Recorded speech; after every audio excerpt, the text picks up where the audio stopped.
বাংলাদেশের বাইরে পৃথিবীর বিভিন্ন প্রান্তে যেখান থেকে চ্যানেল আই দেখছেন আপনাদের সকলকে সাদর আমন্ত্রণ তৃতীয় মাত্রা দেখবার জন্য।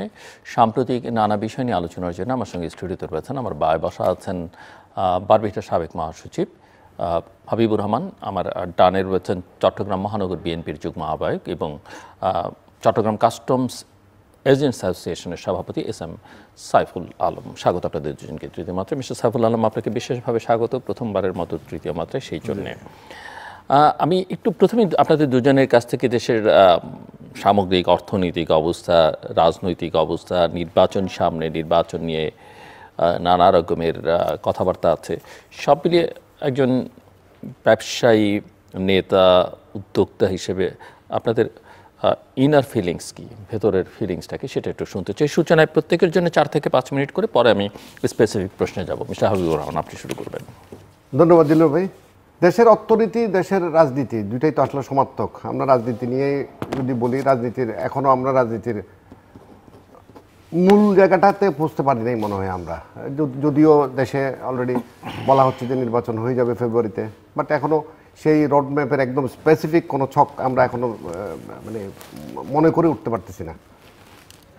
বিভিন্ন সংখ্যার মধ্যে আছে এই জাতি, এবং আমরা ব্যবসায়ীদের অবস্থা বরাবরের মতোই খুবই খারাপ অবস্থা। ইনফ্যাক্ট প্রত্যেকটা সেক্টরে, প্রত্যেকটা জায়গায়, বিশেষ করে আমাদের সেক্টর তো খুবই বাজে অবস্থা। কারণ কেউ স্থিতিশীল না, কেউ মনে করতেছে না যে এই বাংলাদেশে এই মুহূর্তে এই কাজটা করলে মানে আমরা নির্বাচনটা হয়ে যাবে, সেজন্য নির্বাচনের জন্য রেডি। আমরা নির্বাচন হবে সেটাও নিয়েও শঙ্কার মধ্যে আছে। প্লাস অর্থনীতির যে জায়গাটাতে আমরা একদম ঘুরপাক খাচ্ছি এই সময়টাতে, বিশেষ করে এই যে চট্টগ্রাম বন্দর, নয় বন্দর নিয়ে একটু বলি তার আগে শুরুতেই, যে চট্টগ্রাম বন্দর বিষয়ে আমরা বলি, মানে পরিচালনার জন্য দুটো প্রতিষ্ঠান অলরেডি যেটা হয়ে গেছে, পানগাঁও একটা, আরেকটা হচ্ছে এলসিটি। তো এই দুইটাতে লালদিয়া কন্টেনার টার্মিনাল যেটা হইলো, এই যে হঠাৎ করে এইগুলোকে দিয়ে দেওয়া, আমরা অবশ্যই অপারেটর, বিদেশি অপারেটর হোক, সক্ষমতা বাড়ুক, আমাদের এফিসিয়েন্সি বাড়ুক এবং বিশ্বমানের অপারেটিং হোক, সেটা আমরা চাই। কিন্তু সেটা যেই সব সত্যের মধ্যে যে তাড়াহুড়ো করে করা হচ্ছে, সেটা নিয়ে আমাদের একটু শঙ্কা আছে এক। আর এরপরে যেই শঙ্কাটা মূলত যেই কথাটা আমরা মূলত বলতে চাচ্ছি, চিটং বন্দর কেন্দ্রিক, বন্দরকে আমরা মনে করি যে অনেকে, আমরা এই বেশ কিছুদিন যাবো চিটং থেকে ট্যারিফ বাড়ানোর ব্যাপারে, ট্যারিফ যখন বাড়লো, ট্যারিফ কিন্তু দিল্লু ভাই, আমি আপনাকে একটা অর্থনীতির সবচেয়ে খারাপ জায়গাটা বলি, এই ট্যারিফ যেটা বাড়ছে 41% যেটা বলা হচ্ছে, সেই 41% কিন্তু ইজ গোজ টু সামটাইমস 400%। মানে এটা মানে এইভাবে বাড়ানো হয়েছে। এবং এই বাড়ানোটা যে শুধু বন্দরের ব্যবহারকারীদের উপর পড়তে হবে সেটা না, এটা কিন্তু আপনার উপরেও পড়তে হবে। আলটিমেটলি আমি যখন গাড়ি আনতে যাব, গাড়ির কস্টিং যখন বাড়বে, একটা গাড়িতে যদি 1 লাখ টাকা কস্টিং বাড়ে, সেই টাকা কিন্তু আলটিমেটলি ভোক্তা পর্যায়ে দিতে হবে, আপনাকেই দিতে হবে। এই যে টোটাল কস্টিংটা বেড়ে যাচ্ছে, সেটা কিন্তু আলটিমেটলি জাতীয় অর্থনীতিতে অনেক বড় নেতিবাচক প্রভাব ফেলবে। এখন আপনি সক্ষমতা বাড়াতে গিয়ে বিদেশিদেরকে দিবেন, বিদেশিদের প্রেসক্রিপশনে হয়তো এই ট্যারিফ বাড়ানো হচ্ছে, সেই বাড়ানোটা কতটুকু যৌক্তিক? আমরা বাড়ানোর বিপক্ষে না, আমরা আবারও বলি, আমরা কিন্তু চিরঙের 2বার অনেক বড় সভা করে বলার চেষ্টা করছি যে আমরা কিন্তু বাড়ার বিপক্ষে না, বাট একটা যৌক্তিক বাড়ান। এবং আমাদের সাথে কথা বলেন, স্টেক হোল্ডার যারা, তাদের সাথে কথা বলে, এখন ওনার ইচ্ছে হয়েছে উনি করে দিলেন। এইভাবে তো দেশটা চলতে পারে না। আগে যেটা হয়তো গত 17 বছর, যেটা আমরা বারবার করে বলে আসছি, যে প্রত্যেকটা জিনিসের মধ্যে কোনো আলাপ আলোচনা ছাড়া করে ফেলা হয়েছে। এখনও যদি সেম জিনিসটা হয়, তাহলে আমরা কোথায় যাব, কার কাছে? আমরা রূপান্তরের পথে হাঁটা বাংলাদেশের দিকে এগোচ্ছিলাম, সেই রূপান্তরের কিছুই তো আমরা খুঁজে পাচ্ছি না। বিশেষ করে অর্থনীতির ক্ষেত্রে যেটা আমি যেখানে আমার শঙ্কা, সেটা হচ্ছে এই লালদিয়া কন্টেনার টার্মিনাল যেটা দিয়ে দিল, সেটাতে অ্যাপ্রোচ রোড, যেটাকে ওদের ভাষায় মাল্টি মোডাল কানেক্টিভিটি বলে আর কি। আপনি যে ভিতরে সক্ষমতা বাড়াইলেন, আপনি রাস্তা কোন রাস্তা দিয়ে যাবেন, কোন রেলপথে যাবেন, ওখানে রেলপথ আছে একটা চিটংয়ে, মানে চিটং তো ঢাকা আসার পথে একটা শুধু রেলপথ, এবং সারাদিন একটা রেল আসে। এই একটা রেলের সক্ষমতা বাড়াইয়া এটাকে অন্তত 3টা রেল দৈনন্দিন করতে হবে। সেই সক্ষমতা না বাড়ানো পর্যন্ত আপনি তো শুধু টার্মিনালতে সক্ষমতা বাড়াইলেন, তাহলে আলটিমেটলি কিন্তু চিটং একটা গজবজ অবস্থার লেগে যাবে। সেই সব কিছু বিষয়ে একটু তড়িঘড়ি করে তাড়াহুড়া করে করা হয়েছে ট্যারিফ বাড়ানোর বিষয়েও। আমরা ট্যারিফ কিন্তু আবারও বারবার করে প্রত্যেকটা সেক্টর থেকে বলা হয়েছে। আমরা চট্টগ্রাম বন্দর ইউজার ফোরাম নামে একটা ফোরাম থেকে আমরা অনেকবার আলাপ আলোচনা করার চেষ্টা করছি। এর মধ্যে একটা মিটিংও কল করা হয়েছিল, যেহেতু এটা সাবজুডিস, এটা 1 মাসের জন্য স্থগিত করা হয়েছে হাইকোর্ট থেকে, যে এটা আপাতত 1 মাসের জন্য স্থগিত। তখন আমরা মিটিংটা ক্যান্সেল করা হলো। কিন্তু সেই মিটিং থেকে আমাদের মূল দাবিটা হচ্ছে আপনি বাড়ান 41% যেটা বলছেন, সেটা তো 41% না। আপনি সবার সাথে কথা বলে, স্টেক হোল্ডারদের সাথে কথা বলে আপনি একটা যৌক্তিক বাড়ান। আলটিমেটলি এটা তো টোটাল অর্থনীতির উপর একটা প্রেশার আসবে। এই যে আপনি আমেরিকাতে ট্যারিফ যে বাড়লো, আলটিমেটলি আমেরিকার যে বার্গারটা $1 পেতো, ওইটা কিন্তু এখন $3 লাগতেছে। আলটিমেটলি জনগণই কিন্তু এই প্রেশার বুক করতেছে। আমরা চাই না এই দেশে আমরা আমাদের জনগণ যাতে স্বস্তিতে থাকে, এবং তাড়াহুড়োর ব্যাপারটা আমাদের কাছে কোনোভাবেই মানে বোধগম্য নয়। তার চেয়ে বড় কথা হচ্ছে যে এই বিষয়টা আমি প্রথমেই বলতে চাইছিলাম যে অনেকে আমরা চিটং ভিত্তিক আলোচনাগুলো করছি, সভাগুলো করছি, অনেকে ঢাকা থেকে অনেকে মনে করতেছেন যে এটা একটা আঞ্চলিক বিষয় চিটং বন্দরে। আসলে চিটং বন্দর হচ্ছে বাংলাদেশের হৃৎপিণ্ড, অর্থনীতির হৃৎপিণ্ড। আর চিটং বন্দর যদি কোনো কারণে অকার্যকর হয় তাহলে টোটাল অর্থনীতি কলাপস করে যাবে। এই অর্থনীতিকে কলাপস করার জন্য যদি চিটং বন্দরকে যদি কোনোভাবে অনুপযোগী করা যায়, সেখানে কোনো চক্রান্ত আছে কিনা, বৈদেশিক কোনো জিও পলিটিক্যাল কোনো গল্প আছে কিনা, সেই জায়গাগুলো অনেক বেশি সেন্সিটিভ, সংবেদনশীল। সেই জায়গাগুলো আমাদেরকে অনেক বেশি দেখতে হবে দিল্লুবে। এবং আমরা বারবার করে বলার চেষ্টা করছি এই জায়গাটাই যে আপনারা করেন, কিন্তু অ্যাট দ্য হোয়াট কস্ট, কিসের কত কিছুর বিনিময়ে আপনি করতেছেন। আপনি টার্মিনাল দিচ্ছেন, আগে যে এনসির যেটা নিউ মুরিং কন্টেনার টার্মিনাল ছিল, সেটাতে যে যারা ছিল সাইফ পাওয়ারটেক, তাদের সক্ষমতা নিয়ে কাজটা করে গেছে। বাট উনি আমার চেয়ে ভালো বলতে পারেন, উনি একদম সিএনএফের তৃণমূল পর্যায়ে কাজ করেন, উনি সব কিছু দেখাশোনা। হ্যাঁ, আমি একটা লাইন বলি, আমাদের সবচেয়ে দুঃখজনক কি জানেন চিরগের, এটা অনেক দিন আগে সম্ভবত তখন আমাদের মহিউদ্দিন চৌধুরী সাহেব ছিলেন, চিটগের মেয়র ছিলেন উনি, কোন আমেরিকান কোম্পানি একটা নেওয়ার কথা ছিল, তখন রাজনৈতিক কারণে উনি এটা নিষেধ করছিলেন, করতে দেন নাই। বাট আমাদের ধারণা তখন যদি এটা করা হয়ে যেত, আজকে কিন্তু বাংলা বন্দরের সক্ষমতা অনেক গুণ বৃদ্ধি পেত। এরকম রাজনৈতিক উদ্দেশ্য নিয়ে কেউ যদি তাতে এখানে রাজনীতি না করে, আমাদের বক্তব্য হচ্ছে রাজনীতি যাতে করা না হয়, এখানে ব্যবসায়ীদেরকে, মূল যারা স্টেক হোল্ডার তাদেরকে নিয়ে। সাইফুল আলম, ধন্যবাদ আপনাকে জিল্লু ভাই। আমরা আগামী নির্বাচন নিয়ে আমরা একটা বড় আশাবাদ ব্যক্ত করতে চাই। জাতির সামনে সবচেয়ে বড় দৃশ্যমান হবে আগামী নির্বাচন, এবং ইতিমধ্যে তফসিল ঘোষণা হবে, সেটা আমরা শুনতে পেয়েছি।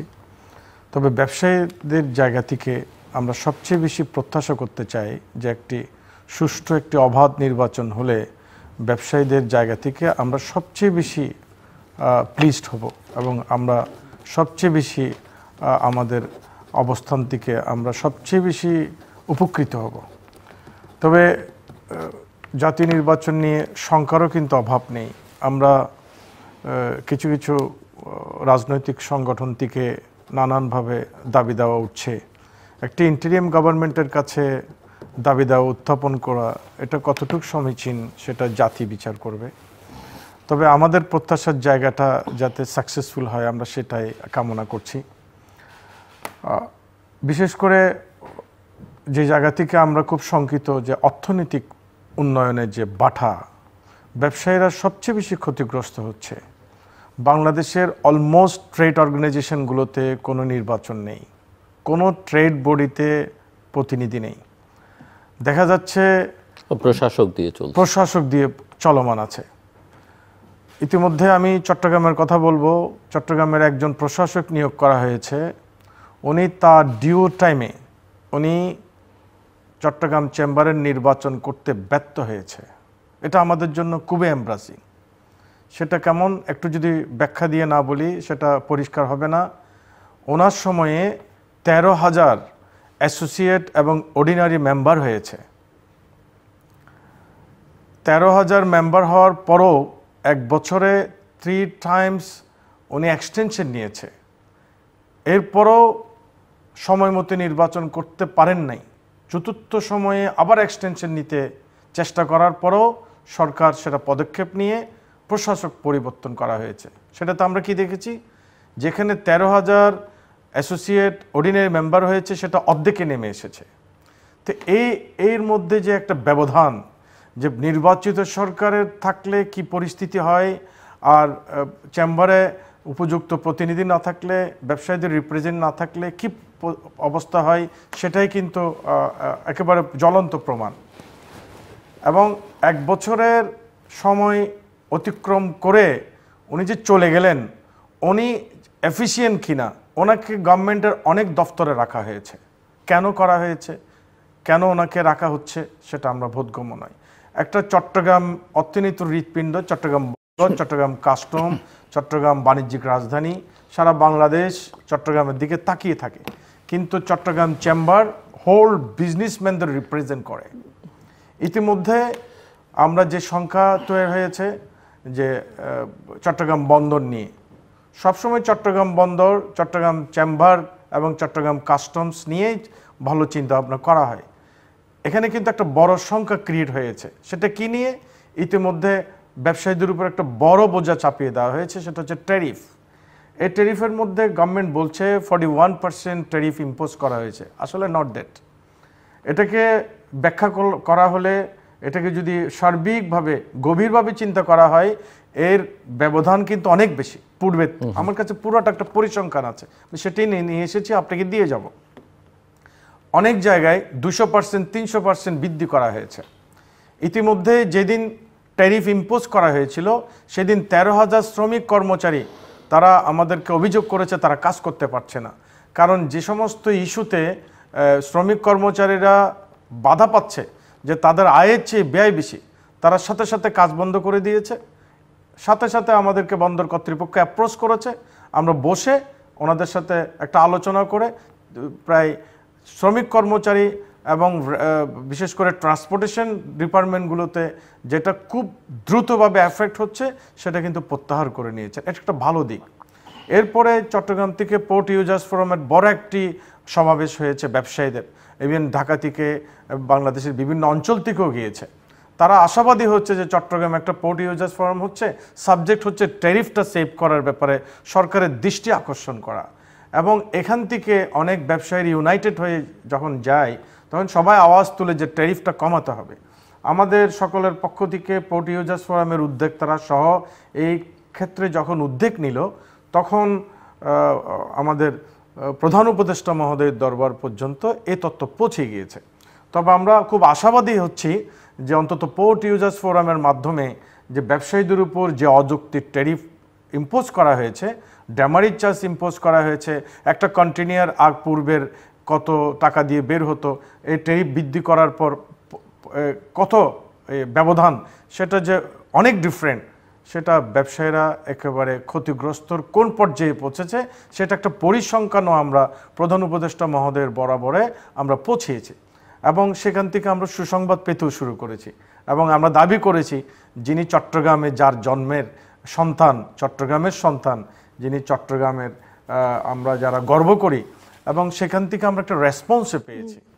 এবং এই রেসপন্সের অনুকূলে তো চট্টগ্রাম প্রীতি বলে দেশের মানুষ অনেক অবভিয়াসলি ওনার ক্যাবিনেটও চট্টগ্রামের প্রাধান্য আছে। আমরাও খুব অবভিয়াসলি প্রশংসা করছি, উনি চট্টগ্রামেরই সন্তান, উনি সারা পৃথিবীতে ওনার বড় সুনাম আছে এবং উনি বিশ্বকে নিয়ে ভাবেন, আজকে দেশের নেতৃত্ব দিচ্ছেন। তো ওখান থেকে আমরা একটা মেসেজ পেয়েছি যে প্রধান উপদেষ্টা মহোদয়ের দপ্তর থেকে এই ট্যারিফ কমানোর ব্যাপারে একটা ভালো উদ্যোগের মেসেজ কিন্তু আমরা পেয়েছি। আমরা যখন এই তথ্য পেয়েছি, ব্যবসায়ীদের মধ্যে একটা বড় সাড়া জেগেছে। এর মধ্যে যেদিনেই ট্যারিফ নিয়ে চট্টগ্রামে নৌ উপদেষ্টা মহোদয় সবার প্রোগ্রাম দেওয়া হয়েছে, আমাদেরকে চিঠি প্রেরণ করা হয়েছে এবার বাই নেমে, সেদিনেই কিন্তু আমরা একটা দুঃসংবাদ পেয়েছি, সেটা সাবজুডিস এবং সেটা হাইকোর্ট পর্যন্ত পৌঁছে গিয়েছে এবং কোর্ট ডিসিশন নেওয়ার পর সেই সভাটা স্থগিত হয়ে গেছে। তো যাই হোক, হয়তো সেটা একটা মীমাংসা হবে কোর্টে, কিন্তু সেটা সলিউশন নয়। আমরা ব্যবসায়ীরা যৌথভাবে স্টেক হোল্ডার উইথ গভর্নমেন্ট উভয়ে যদি বসে এটা একটা সলিউশন হয় তাহলে আমার মনে হয় সেটাই পার্মানেন্ট হবে। ব্যবসায়ীদের অবস্থান থেকেও আমরা ট্যারিফ কমানোর ব্যাপারে, বাড়ানোর ব্যাপারে আমরা একেবারে অ্যানোয়েড তা না, আমরাও বলছি যে গভর্নমেন্টকে এটা বৃদ্ধি করার ব্যাপারে এটাও যৌক্তিক আছে, তবে একসাথে 100%, 200% এটা তো কোনোভাবেই সমীচীন নয়। আর যারা বলছেন চট্টগ্রাম বন্দর লোকসানে আছে, এটা মোটেও নয়। চট্টগ্রাম বন্দর লোকসানে থাকবে কেন? চট্টগ্রাম বন্দর আর্নিং করে। আপনি দেখবেন যে পেট্রোলিয়াম কর্পোরেশনকে সরকার সাবসিডি দিয়ে পরিচালনা করছে। বাংলাদেশের অনেক খাত আছে যেখানে গভর্নমেন্ট নিজের রেভিনিউ ইনভেস্ট করে তাদেরকে পরিচালিত করা হচ্ছে, কিন্তু চট্টগ্রাম বন্দর যেখানে ওন করে, সারা পৃথিবীতে চট্টগ্রাম বন্দর দিয়ে আমাদের পরিচিতি। এবং সিঙ্গাপুরের মতো একটা দেশ যে বন্দর দিয়ে চলে, কিন্তু চট্টগ্রাম বন্দরের সক্ষমতা যদি বৃদ্ধি করা হয় এবং চট্টগ্রাম বন্দর যদি ট্যারিফ ইস্যুতে আরেকটু বিবেচনা করা হয় তাহলে আমার মনে হয় অনেক ইস্যু, পোর্ট, চিটং এর development, tariff, trade, economy, politics, election, সবার উপরে প্রথম যেটা সাইফুল ভাই বললো, আসলে তো উনি অনেক ভিতরের কথা বলতে পারেন, রাজনীতির সাথে যুক্ত আছেন, বর্তমান রাজনীতির সাথে। মূল জায়গাটা আসলে রাজনীতি ঠিক হলেই সব কিছু ঠিক। রাজনীতি ঠিক যতক্ষণ পর্যন্ত রাজনীতি ঠিক হবে না, ভাই যত কিছুই করি, যত কিছু করি, ফরেন ইনভেস্টমেন্ট, এটা এই যে লাল দিয়া যেটা কন্টেন্ট, এটা ফুললি ফরেন ইনভেস্টমেন্ট। বাট আমার দৃশ্যমান কিছু আমরা দেখতেছি না। আগে লোকাল এন্টারপ্রেনারদেরকে আপনি উৎসাহিত করতে হবে যে টু ইনভেস্ট সামহোয়ার। আমার জানার মধ্যে গত 1 বছরে সেরকম লোকাল ইনভেস্টার যারা, মানে দেশীয় ইনভেস্টার যারা, তারা কিন্তু নতুন করে কোনো প্রজেক্ট, কোনো ইন্ডাস্ট্রি করার জন্য কিন্তু আগ্রহ প্রকাশ করছে না। কারণ দেখতেছে যে আমি কি করব, আমি তো বুঝে উঠতে পারতেছি না। আমি একদম সিম্পল, আমার একটা গাড়ি, আমার ব্যবসাটাই যদি বলি, আমি যে একটা গাড়ি আনবো কালকে, কত টাকা দিয়ে বিক্রি করব, কখন কিভাবে কি করব, আমি কিন্তু বুঝে উঠতে পারতেছি না। আলটিমেটলি এই বাজার থাকবে কি না, যদি কোনো সংঘাত লাগে, ধরেন নির্বাচন যেভাবে হোক না কেন, এই রায়ের পরে একটা শঙ্কার মধ্যে ছিলাম সবাই, যে রায়টা গন্ডগোল হবে কিনা। গন্ডগোল তো হওয়ার একটা, যে কোনো মতো গন্ডগোল হইতে তো কোনো টাইম লাগে না, কখন কোন দিকে কার সাথে গন্ডগোল লাগে। তার মধ্যে রাজনীতির যে জায়গাটা, মূল জায়গাটা, এখনও পর্যন্ত বাংলাদেশের তো আমরা, আপনারা যারা বাংলাদেশের এই বর্তমান যে বয়ান রেডি করেন, আপনারা যারা মাঝে মাঝে বলেন, আপনারা যারা সোশ্যাল মিডিয়াতে বলেন, অনেকে বলেন, যে ন্যারেটিভটা দাঁড় করানোর চেষ্টা সবাই একভাবে এক রকম করে। বাট আমরা যারা ব্যবসায়ীরা, আমরা যারা সাধারণ মানুষ, আমাদের যে মূল ফোকাসটা, আওয়ামী লীগ নাই, তাহলে কি আছে? একদম স্ট্রেট ওয়ে সরাসরি কথা হচ্ছে বিএনপি আছে।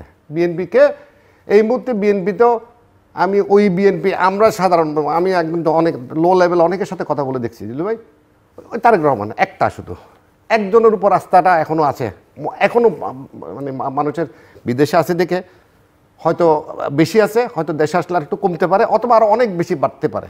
কিন্তু আশা ভরসার জায়গা কিন্তু একটাই, যে তারেক রহমান এসে যদি এটার কোনো রকম হাল ধরতে পারে বাংলাদেশের, আমাদের একটা লিডার দরকার, আমাদের একটা নেতা দরকার, আমাদের একজন লোক দরকার, একজন যারা আসছেন, one man can change anything, যদি চাই একজন মানুষ দরকার।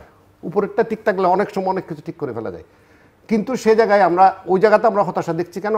উনি বারবার করে আপনার সাথে বলে গেছি, উনি আসেন না কেন? নিশ্চয় সাইফুল ভাই হয়তো বলতে পারবেন না, কিন্তু আমি অনেকের কাছে প্রশ্ন করছি, আমাদের বন্ধুবান্ধব যারা বিএনপি করেন অনেকের সাথে প্রশ্ন করছি, আমাদের যারা এবার নমিনেশন পেলেন, এরকম ধরেন 30 জন এমপির সাথে আমাদের পরিচয় আছে, তো ওদেরকে জিজ্ঞেস করলাম, ওকে সব ঠিক আছে, তারেক রহমান কখন আসবেন? এটার উত্তর কেউ এখনো পর্যন্ত দিতে পারছে না, যে আলটিমেটলি কোথায় যাচ্ছি, সেই সংখ্যার জায়গাটা যদি রেডি করতে না, মানে আমরা যদি নিজের মধ্যে আশ্বস্ত বোধ না করি, তাহলে কিন্তু উই ক্যানট মুভ। ওই যে বিএনপির কথাই যেটা বলছেন, ওই বিএনপি যেটা, মানে এই তারেক রহমানের পরের বিএনপি যেটা, মানে মির্জা ফখরুল, মির্জা আব্বাস, এরা যারা, এই রাজনীতির উপর বাংলাদেশের এই মুহূর্তের মানুষের, কারণ এক একজন এক একভাবে ন্যারেটিভ, যেমন জামাতের যেই অবস্থান, এই যে ইউনিভার্সিটিগুলা, প্রত্যেকটা ইউনিভার্সিটিতে যেই বিজয়, একটা পক্ষ কিছু লোক মনে করে যে ওরাও তো একটা ভালো পজিশনে আছে, দেখি না মানে জামাতের একটা অবস্থান। বাট এই মুহূর্তে বাংলাদেশের জন্য সবচেয়ে জরুরি দরকার, যেটা আমি যেটা মনে করি, যদি বাংলাদেশের নির্বাচনটা যদি হয়, যদি হয় তারেক রহমান যদি আসে, অনেকগুলো যদির উপর যদি তারেক রহমান আসে, যদি উনি জাতীয় সরকার গঠন করার প্রক্রিয়ার মধ্যে ঢুকতে পারেন, যে সবাইকে নিয়ে দলটা, কারণ উনি আমি যতটুকু রাজনীতি মোটামুটি কত মানে জামাত সহ অন্যান্যদেরকে নিয়ে সরকার গঠন কি কেন, মানে ওই বাংলাদেশের এই মুহূর্তের যে বিএনপি, সেই বিএনপি দুইটা বিরোধী দলকে সামনে নিয়ে দেশ চালাবে, এটা একটু কঠিন আমার কাছে। আওয়ামী লীগ এবং জামাত, একটা বিরোধী দল জামাত বিরোধী দল, আর একটা হচ্ছে দৃশ্যমান, আর একটা হচ্ছে অদৃশ্যমান আওয়ামী লীগ। তারাও তো বিরোধী দল থাকবে, আবার জামাত আওয়ামী লীগের তো একসঙ্গে জোট করার আবার অভিজ্ঞতা আছে। সুতরাং তার ইতিহাস আছে, ইতিহাস আছে। তো আমরা যেটা মনে করি, আমরা যেটা সাধারণ আমরা চাই, আমরা একদম নিঃস্বার্থভাবে যেটা চাই, এই দেশটা আমাদের স্বপ্নের দেশ। এইখানে আপনি আপনার মানে জামাতকে নিয়ে জাতীয় সরকার করে বিএনপিকে আসলে বিপদের দিকে ঠেলে দিতে চাইছেন? মানে কেউ যদি প্রশ্ন করে তাহলে কি উত্তর হবে? আমি বিপদের দিকে ফেলে দিচ্ছি না, আমি কারণ আলটিমেটলি আমি বিএনপির রাজনীতির জন্যই বলছি। আমি কিন্তু ওনাদের, আমরা যারা সাধারণ মানুষ, বিএনপি ক্যান নট অ্যাফোর্ড দুইটা বিরোধী দল। যদি, কারণ বিরোধী দলের অভিজ্ঞতা, আওয়ামী লীগ তো বিরোধী দল হিসাবে আজীবনই ভালো ছিল, যদি কোনো কারণে ব্যাক করে বা কিভাবে যেভাবে হোক না কেন, যে ফরম্যাটে আসুক না কেন, অন্য নামে আসুক, যেভাবে আসুক, তো এই জায়গাগুলোতে বিএনপিকে অনেক বেশি সতর্ক হয়ে থাকতে হবে, আমি যেটা ব্যক্তিগতভাবে মনে করি। বিশাল আলম, আপনার কি বক্তব্য? উনি তো নেতা কেন আসেন না, হাবিব ভাই, জাতীয় সরকার করা ছাড়া কোনো উপায় নাই, দুইটা বিরোধী দলকে সামলাতে পারবে না বিএনপি, অনেক রকম। না, সবচেয়ে বড় অ্যাচিভমেন্ট হচ্ছে জাতির সামনে দেশ তারেক রহমানকে চায়, এটা আমাদের সবচেয়ে বড় অ্যাচিভমেন্ট। যে শুধু লন্ডন বসে যিনি একটা বড় সফল আন্দোলনের নেতৃত্ব দিয়েছেন, জাতিকে সম্মুখ অবস্থান ক্রিয়েট করেছেন, এবং একটা সফল গণ অভ্যুত্থানের নেপথ্য নায়ক ছিলেন জনাব তারেক রহমান সাহেব। আজকে জাতি আশান্বিত হচ্ছে তিনি আসবেন। তো কখন আসবেন, আই এম নট এন্টাইটেল, সেটা আমাদের দলের মুখপাত্রই বলবেন। কিন্তু যদি জানেন তাহলে বলবেন না, সেটা ইন জেনারেল তো সবাই বলে, কিন্তু সেটা দায়িত্ব নিয়ে বলতে হবে। এটা দলের যিনি মুখপাত্র, ওনাদের মুখ দিয়ে বলা সমীচীন। তবে আমরা অন্য দেশবাসীর মতো আমরাও প্রত্যাশা করি তিনি আসবেন, এবং রাজনীতিটাকে ঘোলাটে করার জন্য যে প্রক্রিয়া, এই জন্যই তো গণ অভ্যুত্থান হয়নি, এই জন্যই তো গণ আন্দোলন হয়নি। 1400 ছাত্র জনতা নির্মমভাবে গুলিতে জাজরা হয়ে দুনিয়া থেকে বিদায় হয়ে গেছে। আমরা সম্মুখ যোদ্ধা ছিলাম আন্দোলন সংগ্রামের। বিগত 17-18 বছর আমরাও জেল জুলুম, অত্যাচার, নিপীড়ন, নির্যাতনের শিকার ছিলাম, গায়েবী মামলায় ছিলাম, হত্যা মামলা পর্যন্ত দেওয়া হয়েছে। কিন্তু সাথ হচ্ছে এটাই, দেশে একটা সফল গণ অভ্যুত্থান ক্রিয়েট হয়েছে। মানুষের সামনের জায়গা হচ্ছে আশার জায়গা। তো এই প্রত্যাশার জায়গাটুকু আবার যেন একটা কালো মেঘে আচ্ছন্ন হয়ে যাচ্ছে, যে মানুষ কেউ শঙ্কা করছে যে আগামী নির্বাচনটা হবে কি হবে না। এটা কেন হচ্ছে, এটার পিছনে কারা দায়ী, বা এই নেপথ্যে কারা থাকতে চাই, এটা মানুষের কথাবার্তা, আলাপ আলোচনা, সব জায়গায় একটা গুঞ্জন, এটা অনেক সময় সত্য হয়ে যায়। আমরা যেমন বিগত সরকার প্রধান, উনি যাবেন না, উনি থেকে যাবেন, ওনাকে 41 সালের আগে কেউ বিদায় করতে পারবেন না, এরকম দাম্ভিকতা ছিল। কিন্তু যাওয়ার রাস্তা এত তাড়াতাড়ি দ্রুত হয়ে গেছে, সেটা কেউ কল্পনা করতে পারে নাই। তো বাংলাদেশের এই যে গণ অভ্যুত্থান সৃষ্টি হয়েছে, দুঃশাসন ক্রিয়েট করলে, জুলুম করলে, অন্যায় করলে, ফেসিবাদ রূপে ধারণ করা হলে তার কি পরিণত হয়, সেখান থেকে তো আমাদেরও শিক্ষার জায়গা আছে। আমাদের নেতা বলছেন যে যিনি জনগণের বিপক্ষে কাজ করবেন তার বিরুদ্ধে অ্যাকশন ক্রিয়েট হচ্ছে, দেখছি প্রতি মুহূর্তে বহিষ্কার করা হচ্ছে, এবং সমাজে, দেশে, বিভিন্ন জায়গায় শান্তি শৃঙ্খলা রক্ষার জন্য তিনি যে পদক্ষেপ গ্রহণ করেছেন, কোনো অভিযোগ পেলেই যে বহিষ্কার করার যে চিন্তা, যে চেতনা, এটা আমাদের আশা আরও বাড়িয়ে দিয়েছে। তো আমরা আশা করছি, যেটা হাবিব ভাই বলছেন, স্থিতিশীল রাজনীতি স্থিতিশীল না হলে দেশের অর্থনৈতিক উন্নয়ন হবে না। আগামী দিনে মানুষ আশা করছে যে সবাই তারেক রহমানের দিকে তাকিয়ে আছে, পুরো জাতি, পুরো সমাজ, দেশবাসী, এবং বাংলাদেশের সবাই একটা প্রত্যাশা করছে তিনি আসবেন এবং জাতিকে নেতৃত্ব দিবেন। তো আমরা কানাঘুষাগুলো সব যদি মিথ্যা হয়ে যায়, সেটা আমাদের জন্য সত্য প্রমাণিত যদি হয় যে আগামী নির্বাচন কোনো অন্ধকার আচ্ছন্নে যাবে না এবং আগামী ফেব্রুয়ারি মাসের নির্বাচন হবেই হবে, এটা গভর্নমেন্ট বলছেন, সরকারের বিভিন্ন মুখপাত্র বলছেন। আমরাও সেই সূত্রে বলতে চাই যে আমরা সবাই ঐক্যবদ্ধ থাকলে কেউ এই দুরবস্থা ক্রিয়েট করতে পারবে না। আর কোনো দাবি দাওয়া দিয়ে সরকারকে প্রেশার ক্রিয়েট করা থেকে বিরত থাকতে হবে। জনগণ যদি ঐক্যবদ্ধ হয়, আমার মনে হয় কোনো রাজনৈতিক দল সেখানে কোনো ভিন্ন কোনো সুবিধা আদায় করতে সক্ষমতা প্রকাশ পাবে না। এটা বাস্তব। সাহেব, বিষয়টা হচ্ছে আসলে রাজনীতি যেটা ওই উনি বারবার করে জনগণ, আসলে জনগণের ওই প্রথম দিকের জনগণ যেটা বাংলাদেশ, জনগণ তো দেখি না প্রথম দিকের জনগণ 5 তারিখ 8 তারিখ 10 তারিখ ওই মাস August September October November December পর্যন্ত ঠিক ছিল জনগণ। আমার মনে হয় না ওই জনগণ আর নাই। ওই জনগণ আপনি রাস্তায় আবার নামাতে পারবেন না কখনো। এই মুহূর্তের বাংলাদেশ কয়েক বছর পরে আরো না, আমি ওই যে নামে অর্থনীতির একটা ছোট্ট বিষয় আছে দিল্লু ভাই। সেলুনে, ইভেন একদম সেলুনের কথা বলি, আমি সেলুন দিয়ে যদি শুরু করি, সেলুন আমাদের বাংলাদেশে অনেকগুলো পার্লার টাইপের সেলুন আছে, ম্যান সেলুন, মেয়েদেরগুলো তো আছে। সেলুনে নর্মালি যাদের কাছে টাকা আছে তারা সব কিছু করতে যায়। আগে তো ধরেন আমরা ঘরে করতাম সব কিছু, অনেক কিছু করে ফেলতাম, ইদানিং ঘরে করি না অনেক কিছু। আচ্ছা ঠিক আছে, 300 টাকা 500 টাকা গেল। ওই জায়গাতে ওই সেলুনগুলোতে লোকের সংখ্যা একদম জাস্ট রাস্টিক্যালি এটা 30% গিয়ে দাঁড়াইছে। 70% লোকরা নাই, দ্যাট ইজ তাদের কাছে টাকাটা নাই।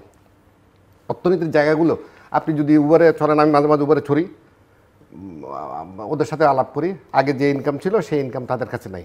আপনি ইনকাম যদি না থাকে পাবলিকের কাছে, পাবলিক তো এখন অনেকে মনে করবেন আমি আগে সরকারকে জাস্টিফাই করতেছি, আমি জাস্টিফাই করতেছি না। What's going on I want to, মানে আমি জাস্ট বলার চেষ্টা করতেছি, যদি এই জায়গাগুলো ঠিক থাকে, আপনার পেটে যদি ভাত থাকে, দেন আপনি আন্দোলন রাজনীতি নিয়ে চিন্তা করবেন। যদি পেটে ভাতই না থাকে, মানুষ ভালো নাই, আলটিমেটলি মানুষ ভালো নাই।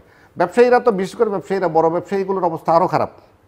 আপনি ট্যারিফের প্রেশার, মানে আমেরিকান ট্যারিফ, আমাদের কয়েকজন গিয়ে এটা সামলাইলো, ঠিক আছে 20% করলো। সরকারের এই মুভমেন্টটা ফ্যান্টাস্টিক ছিল।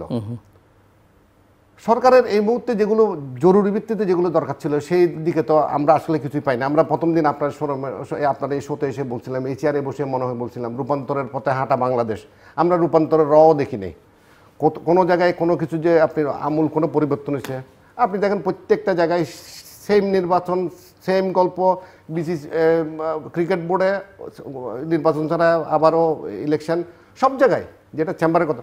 দিল্লু ভাই সবচেয়ে দুর্ভাগ্য, আমি একটা হিসাব বাইর করছি, মোটামুটি একটা রাফলি হিসাব বাইর করছি, 40% চেম্বারের সবগুলো প্রশাসক। আপনি যে এফবিসিসি নির্বাচন দিবেন, এটা কোনোভাবে আপনি আগামীকাল দিতে পারবেন না। আপনি যতক্ষণ পর্যন্ত ওই নির্বাচনগুলো শেষ করে এসে এখানকার প্রতিনিধি দিতে হবে আপনাকে।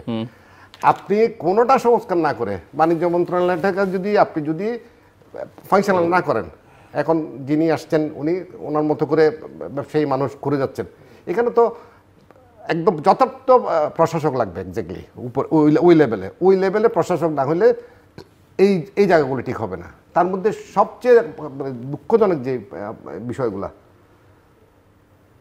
এই প্রশাসকগুলো করে কি, এখন করতেছে কি, মানে যতগুলো কাজ আসে একটা পিয়ন পাঠাই দেয়, জানেন, একটা অনুষ্ঠানে পিয়ন পাঠায়, মানে নৌ পরিবহন মন্ত্রী যাবেন, মানে উনি উপদেষ্টা যাবেন, ওখানে একটা স্ট্রেটওয়ে চেম্বারের পিয়ন পাঠিয়ে দিচ্ছে।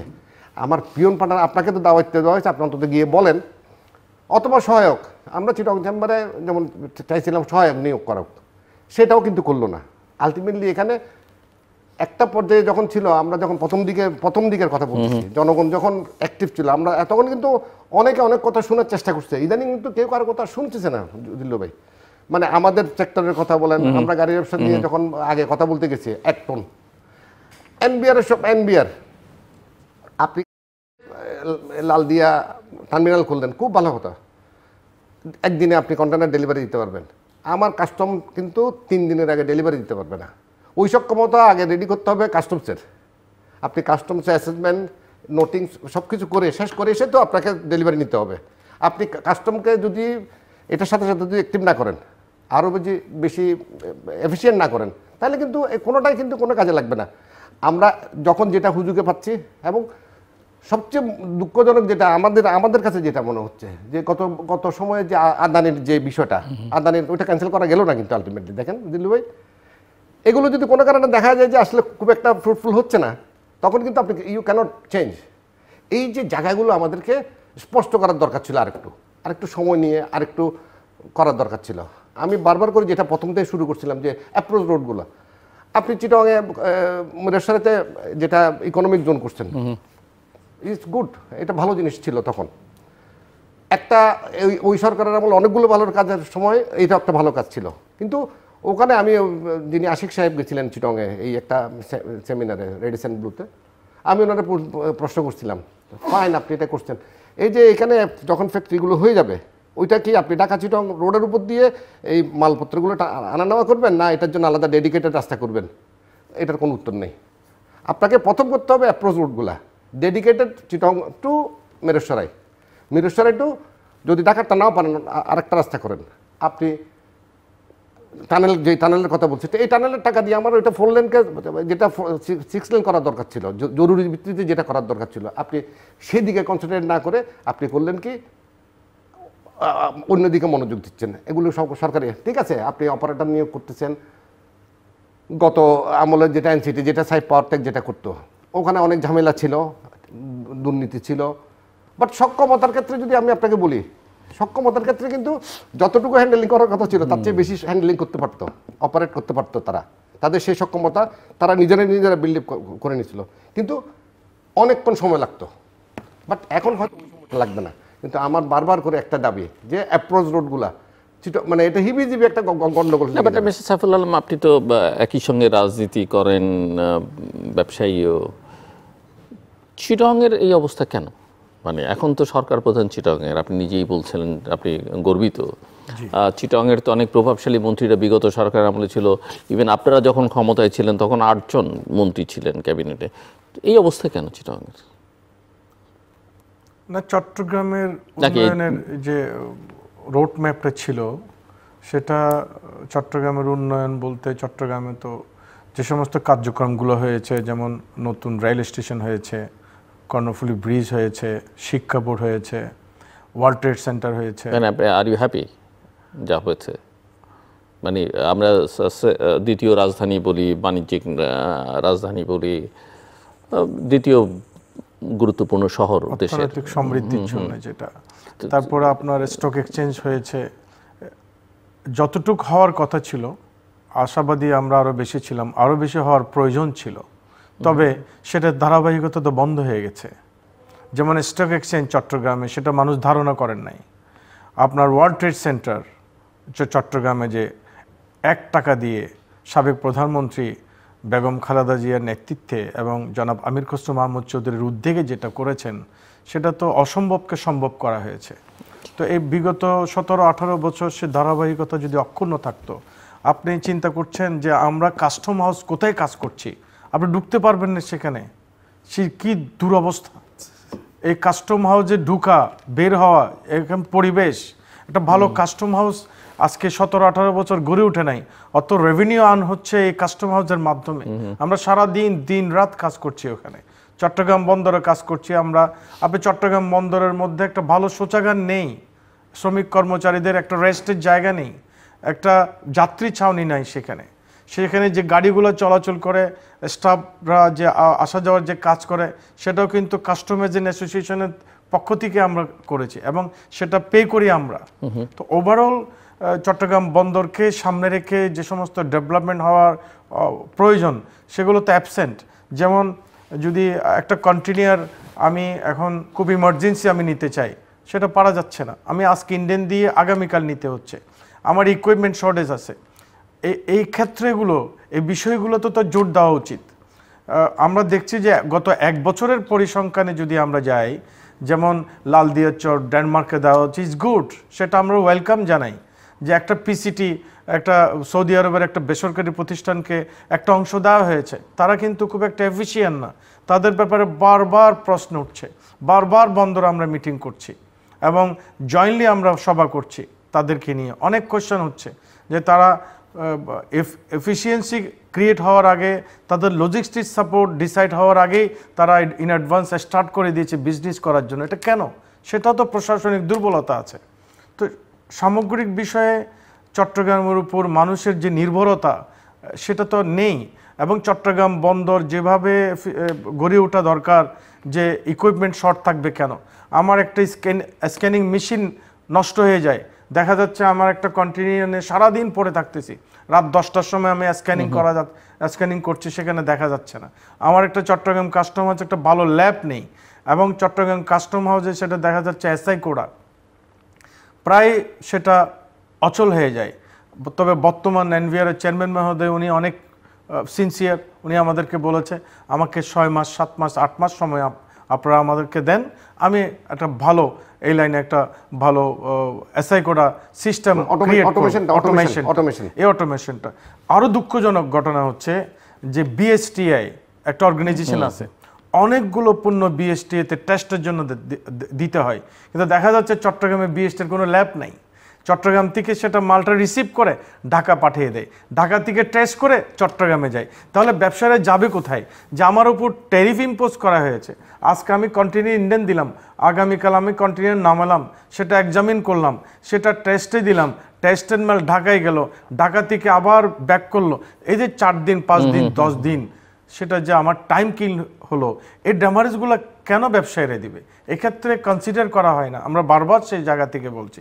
তো সব মিলিয়ে যে প্রশাসনিক সিদ্ধান্তগুলো তো আমার মনে হয় পদক্ষেপ গ্রহণ করা হয় না, অন্তত এগুলো আমলে নেওয়া উচিত।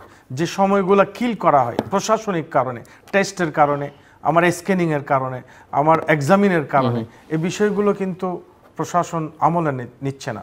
তবে আমরা আপনার মাধ্যমে বলতে চাই যে আগামী সরকার কায়েম হলে, জনগণের সরকার প্রতিষ্ঠিত হলে, আমার মনে হয় এসব জরুরি বিষয়গুলো ব্যবসায়ীদের, যেমন একটা কন্টিনিউর নিতে গিয়ে দেখা যাচ্ছে আমার 2 লক্ষ টাকা চলে যাচ্ছে, আমার ড্যামারেজ চলে যাচ্ছে লক্ষ লক্ষ টাকা, এটা চিন্তার বাইরে। কারণ আলটিমেট এই টাকা ভোক্তাদের উপরে আসবে। আলটিমেটলি এই লসটা তো ভোক্তারাই দিবে। হাজার হাজার কোটি টাকা মানুষের ড্যামারেজ চলে যাচ্ছে। আমার একটা প্রতিষ্ঠান আমাদের 80 লক্ষ টাকা দিয়ে তার পণ্য ছাড় করতে হয়েছে। দেখা যাচ্ছে একটা সংস্থা আশঙ্কা করেছে যে এখানে বোধহয় একটা পণ্যের উপর তাদের কনফিউশন আছে, কিন্তু দেখা যাচ্ছে সেই কনফিউশনটা পারফেক্ট না, কিন্তু আমি ইনস্ট্যান্ট সেটা টেস্ট করতে পারছি না। আমার সন্দেহ হয়েছে যে মালটা আমার প্রবলেম আছে, কিন্তু আমি যদি সেটা জাগার মধ্যে টেস্ট করতে পারি, সেটা 2 দিনের মধ্যে মালটা চলে যাবে। কিন্তু সেটা 4 মাস হয়ে গেছে, 3 মাস হয়ে গেছে, এক্ষেত্রে এক একটা কন্টেইনারে 70 লক্ষ 80 লক্ষ টাকা আপনার ড্যামারেজ উঠেছে। এটা কিভাবে দিবে ব্যবসায়ীরা? জি মিস্টার হাবিবুর রহমান, বিষয়টা হচ্ছে ওয়ার্ল্ড ট্রেড সেন্টার, যেটা এটা ওয়ার্ল্ড ট্রেড, এটা ইটস এ বিউটিফুল, দেখতে শুনতে এত সুন্দর ইনফ্রাস্ট্রাকচার এত ভালো করছে, যেটা বললো, কিন্তু ওটার কোনো কার্যকারিতা নাই। ওখানে একটা অফিস ভাড়া দিতে পারে নাই, একটা মানে এগুলো নিজের মতো করে রেখে দিছে। আমাদের যারা চিটংকে নিয়ে যারা ভাবনা চিন্তা বাণিজ্যিক রাজধানী করার যে উদ্যোগ ছিল, আমাদের মন্ত্রী যারা হয়, আমি অত্যন্ত দুঃখের, দুই পক্ষেরই মন্ত্রীর কথা বলছি। মানে এক সময় বিএনপির আমলের 5টা মন্ত্রী ছিল, মোর্শেদ খান থেকে শুরু করে আরও অনেকে ছিলেন। সেই সময় কর্নেল অলিশ ছিলেন, ওনার আমলে কিছু রাস্তাঘাট মন্ত্রী মর্যাদায় 8 জন ছিলেন। সেই সময় থেকে শুরু করে এরপরে যতগুলো মন্ত্রী বা ওনারা ডাকা আসলে ডাকাইয়া হয়ে যায়। আমাদের দুঃখ চিটাঙ্গীদের চিটাগনিয়ানদের সবচেয়ে বড় দুঃখ হচ্ছে, যখনই আপনি মন্ত্রী হবেন, এমপি হওয়া পর্যন্ত আপনি ঠিক থাকেন, ঠিক মন্ত্রী যেদিন হইলেন তারপর দিন থেকে আপনি ডাকাইয়া হয়ে যান। আপনি তখন চিটাং নিয়ে ভাবতে থাকেন না, রাষ্ট্র নিয়ে ভাবেন। রাষ্ট্র নিয়ে ভাবার জন্য তো আপনাকে মন্ত্রী নর্মালি দিল্লু ভাই করে কি, মন্ত্রীটা ওই স্থানীয় মন্ত্রী করা হয় কেন, বিভিন্ন মানে অঞ্চলে ভাগ করে দেওয়া হয়। আপনাকে স্পেসিফিক বাণিজ্য মন্ত্রী ধরেন, বাণিজ্য মন্ত্রী যিনি হবেন, যিনি অর্থমন্ত্রী হবেন, উনি চিটং বন্দরকে নিয়ে আসলেই মাথা কামাইতে হবে। চিটংকে যদি বাদ দিয়ে কোনোভাবে এই রাষ্ট্রের টোটাল অর্থনীতি কাঠামো ওই আগে মানে জায়গায় পৌঁছবে না। কারণ আপনাকে এক্সপোর্ট ইম্পোর্ট বাড়ানোর জন্য আপনাকে যদি বাড়াইতে হয়, তাহলে চিটং বন্দরের সক্ষমতা বাড়াইতে হবে। আপনি আরএমজি সেক্টর যেটা, সেই সেক্টরের যদি সক্ষমতা পুরোপুরি বাড়াইতে হয়, সম্ভবত বিজিএমই কিন্তু এই ট্যারিফ যেটা, ট্যারিফের ব্যাপারে ওনাদেরকে যখন বলা হলে যে আমরা সর্বোচ্চ সুবিধা দিব আপনাদেরকে, আর অনেক সুবিধা দিব, এক পর্যায়ে আমার টাকা যাক, তারপরেও আপনারা আমাকে সার্ভিস দেন। আলটিমেটলি টাকাটা নিবে, সার্ভিসটা দেওয়া হবে না। কিন্তু এই যে সার্ভিস, আমরা সার্ভিস ওরিয়েন্টেড, আপনি তো সেবা দেওয়ার জন্য চট্টগ্রাম বন্দর, এখানে তো লাভ করার জন্য বসেন নাই। এবং যেটা আমাদের যেটা ব্যাক অফ দ্য মাইন্ড যেটা আমরা মনে করতেছি যেটা কিন্তু ভাই ডিপি ওয়ার্ল্ড বা যেসব সংস্থা মানে বিদেশি, আবারও বলি আমরা কিন্তু ওটার বিরুদ্ধে না, কিন্তু অ্যাট দ্য হোয়াট কস্ট, আপনি কিসের বিনিময়ে কত টাকার বিনিময়ে? আমাদের কথা হচ্ছে একটাই, আপনি বাড়ান, একটা যৌক্তিক বাড়ান, আমাদেরকে সুযোগ দেন। এবং চিটগের এই যে টোটাল একসময় আপনি নিশ্চয় মনে আছে আমাদের চিটগে থাই এয়ারলাইন্সে চিটগ এয়ারপোর্ট চাইছিল, তখনও কিন্তু রাজনৈতিক বিবেচনায় আমাদের এক নেতা উনি যদিও মারা গেছেন, উনি করতে দিলেন না, ওনার এগোতে লাগছে যে আমি চিটাগংরে বিক্রি করে দিচ্ছি।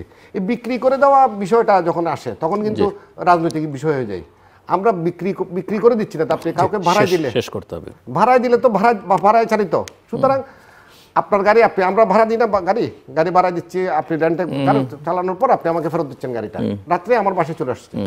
তো এই জায়গাগুলো আমরা কনসেন্ট্রেট করতে হবে, বিশেষ করে আমাদের নেতাদের কাছে আমাদের দাবি আর কি মেইনলি। মিস্টার সাইফুল আলম, যে এটা হাবিব ভাই অনেক অভিজ্ঞতা থেকে বলছে, ওনাকে ধন্যবাদ করছি। আমরা একই ট্রেডের মানুষ, দুইজন দুই দিকে থাকলেও আপনার মাঝখানে আছেন, উনি খুব ভালো বলেন। চট্টগ্রাম নিয়ে যেটা আমরা দেখছি, চট্টগ্রাম কিছু একটা প্রবাদ আছে, পানির নিচে মুরাদপুর, চট্টগ্রাম হবে সিঙ্গাপুর। চট্টগ্রাম নিয়ে যারা স্বপ্ন দেখিয়েছেন, চট্টগ্রামে অনেক কিছু হয়েছে, কিন্তু গত 1 বছর দেখবেন চট্টগ্রাম সিটি কর্পোরেশনের মেয়র সাহেব যেটা করেছেন, আপনার 3য় মাত্রায় উনি অনুষ্ঠানে দেখেছি আমরা, গত 1 বছরে অন্তত এই অবস্থা থেকে আমরা কিছুটা রিলিফ পেয়েছি। অন্তত এই মেয়র সাহেব কনস্টেইন একেবারে পাড়ায় পাড়ায়, মহল্লায় মহল্লায় একটা ড্রেন, একটা স্ল্যাব পর্যন্ত সে নিয়ে কাজ করছে। এইবার বর্ষার মধ্যে আমরা এই অবস্থাটা অনেকটা ভালো ছিল, অন্তত 1 কোমর পানি উঠে নেই, অন্তত ছেলেরা স্কুলে যাওয়া বন্ধ হয়নি এবং গাড়ি ঘোড়া অচল হয়ে যায়নি। তো যাই হোক, চট্টগ্রাম স্বপ্ন দেখাবে, চট্টগ্রাম স্বপ্ন দেখাতে পারে, চট্টগ্রাম নিয়ে স্বপ্ন জাতির আছে। বিশেষ করে চট্টগ্রাম বন্দরকে ডেভেলপ করতে হবে। বিদেশিদেরকে বন্দর দিচ্ছে সেটা আমরা সমর্থন করি, কিন্তু যে সমস্ত অনুন্নত পয়েন্টগুলো সেটা ডেভেলপমেন্টের জন্য দিবে, কিন্তু চট্টগ্রাম বন্দরকে উন্নয়ন করার অনেকগুলো পদক্ষেপ গ্রহণ করতে হবে। ব্যবসায়ীরা যে ক্ষতিগ্রস্ত হচ্ছে, যে কিছু পদক্ষেপ গ্রহণ করা হলে, এবং আমরা চট্টগ্রাম বন্দর কর্তৃপক্ষের সাথে বারবার কিন্তু আলোচনা করি, এবং চেয়ারম্যান যিনি আছেন উনি বারবার আমাদের সাথে ওয়ার্ক করেন এবং আমাদের কথাগুলোও শুনেন, এবং তিনি বলেছেন যে চট্টগ্রাম বন্দর ভিয়েতনামের তুলনায় 2 দিন পিছিয়ে আছে, 2 দিন পিছিয়ে আছে। এই 2 দিন ব্যবধান যদি কমাতে হয়, তাহলে স্টেক হোল্ডারদের সাথে আলোচনা করে গুরুতর পদক্ষেপ গ্রহণ করা হলে আমার মনে হয় চট্টগ্রাম বন্দরের এফিসিয়েন্সি বাড়বে।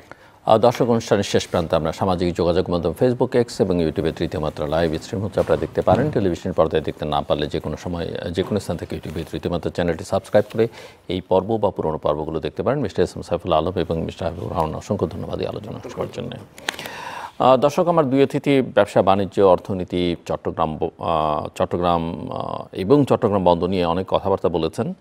তবে দুজনের কথা সুরে একটা মিল আছে যে সব কিছুর আগে রাজনীতিটা আসলে ফিক্স করা দরকার। মিস্টার হাবিবুর রহমান বলেছেন যে বিএনপি যদি ক্ষমতায় যায় তার একটা জাতীয় সরকার করা উচিত সবাইকে নিয়ে, না হলে বিএনপি একদিকে আওয়ামী লীগ, অন্যদিকে জামাত, দুটোকে সামলাতে পারবে না। সবাই ওনার এই বক্তব্যের সঙ্গে একমত হবেন না, আমিও ঠিক এই ধারণার সঙ্গে ব্যক্তিগতভাবে, এটা আমার ব্যক্তিগত মত, একমত নই। তবে একথা ঠিক যে দুটো বিরোধী দল এবং তার মধ্যে আবার একটা বিরোধী দলের যদি রাজনীতি করবার সুযোগ, আইনত সুযোগ না থাকে, ন্যায়সঙ্গত প্রকাশ্যে সুযোগ না থাকে, তারা ভয়ঙ্কর হয়ে উঠতে পারে। মিস্টার সাইফুল আলম অত্যন্ত গুরুত্বপূর্ণ একটা কথা বলেছেন, আমি ওনার এই কথার সঙ্গে পুরোপুরি একমত, ব্যবসায়ী হিসেবে যদি উনি বলেছেন, কিন্তু আমি মনে করি সকল নাগরিকেরই সেটা চাওয়া।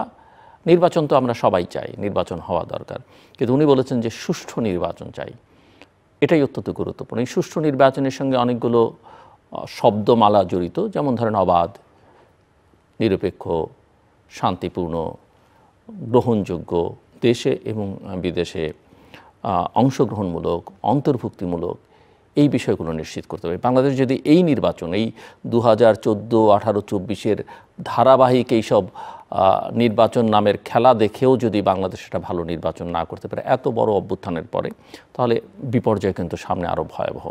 এটা যেন সবার মাথায় থাকে। আমাদের সঙ্গে থাকবার জন্য অসংখ্য ধন্যবাদ, সবার জন্য শুভকামনা।